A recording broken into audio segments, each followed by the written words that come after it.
কাকা আমার তো একটা হেল্প করতে হইব। কি হয়েছে? আমার গার্লফ্রেন্ড আমারে কল দিছে, কল দিয়ে কইতেছে 1 ঘন্টার ভিতরে যদি আমি ওরে না নিয়ে আসি তাহলে তুই বিষ খাই মরে দেবো কইতেছে। ও, তুই মনে হয় খুব ভালোবাসিস না? অবশ্যই ভালোবাসি, আমার অনেক ভালোবাসিস না? বাসি। 1 ঘন্টা মর বা এই যে আমি তোর কিছু কথা ঘুম, এই কথাটি শোনার পর মনে হয় তোর এই ভালোবাসাটা থাকবো না আমার প্রতি। কি একটা শুনবি কথাটি? বলো তুমি। তুই কি করস?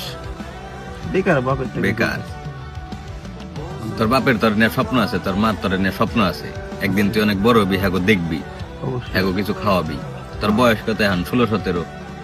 এই বয়সটা হইলে মনরা থাকে আয়নার মতো, যে সামনে এসে দাঁড়ায় ওরে মনে কর অনেক ভালো লাগে, বা মনে হয় যে ওরে স্যার আমি বাঁচুম না, বা আমি তোর অনেক ভালোবাসি। আমি তোর একটা কথা কই, আমাগো সিনিয়ররা ভুল করছে।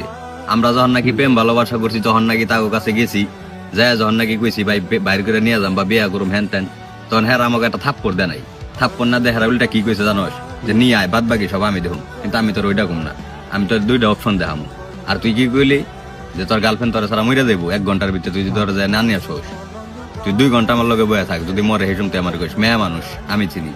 আমার কথা হইলাম তামিম, আমি যে ভুল করছি ওই ভুলটা অন্য কেউ জানি না করে, বা আমি যে আগুনে জ্বলছি ওই আগুনে জানি অন্য কেউ না জ্বলে।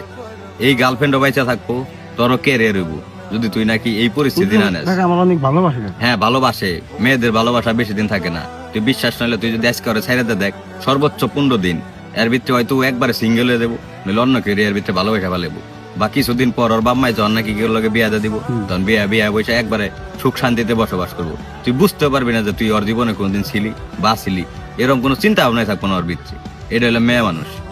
অভাব যখন মনে কর দে তোর দরজায় এসে দাঁড়াইবো, তখন তামিম ওই ভালোবাসা থাকবো না। কারণ এখন হইলাম তোরা দুইজনে বাপের টেয়া খাইতেছ, তোরা অভাব বা সংসার কোনো কিছু তোরা বুঝতেছস না। যখন নাকি তুই আরে বিয়া করে বাসায় নিয়ে আবি, তখন কিন্তু সব দায়িত্ব তোর নিতে হইব। তুই এই সময় কি করবি? সর্বোচ্চ তোর রাজমিস্ত্রির কাম করতে হইব। রাজমিস্ত্রির কাম করে কয় টাকা কামাবি? সর্বোচ্চ 450, 500, 600 টাকা দিয়ে আজকাল কি হয়? কিছুই হয় না। তোর বোর জামা কাপড় লাগবো, এটা ফেসিয়াল করার লেগে এটা কিছু লাগবো, তোর একটা জিনিস ঘুরতে মন চাইবো, ঠিক তখন কি হয়ে দাঁড়াইবো জানোস? তখন তোর বউ মনে করে অনুভব করবো যে আল্লাহর ওর সাথে আইসা মনে হয় আমার ভুলই হইলো, বা আমি যদি আর 4-5 বছর পরে বিয়ে বসতাম তাহলে মনে হয় আমি একটু ভালো জায়গায় যেতে পারতাম। এদিক দিয়ে কিন্তু তোর কেরিয়ারও শেষ। বাই চান্স, আল্লাহ না করুক, বাই চান্স যদি তোর বউ তোর ছেড়ে চলে যায়, তখন কিন্তু তোর ইকুলো গেল, উকুলো গেল, তোর লেখাপড়াও গেল, তোর মনে করে কর্মজীবনটাও চলে গেল, আবার তুই তোর বাপ মার কাছেও গেল। কি দরকার? বাদ দে না, একটা মেয়ের লিগে তুই এত কিছু জীবন থেকে এত আনন্দ ফুর্তি ছেড়ে দিবি কেন? একটা কথা মনে রাখিস, তুই এলাম হ্যাঁ একটা ফুলের কলির মতো, তোর জীবনটা কেবল ফুটতে আছে। আমার জীবন যেভাবে নষ্ট হয়েছে, আমি চাই না তোর জীবনটা এভাবে নষ্ট হয়েছে। অতএব তুই তোর ফুলটারে সুন্দর করে ফুটবার দে।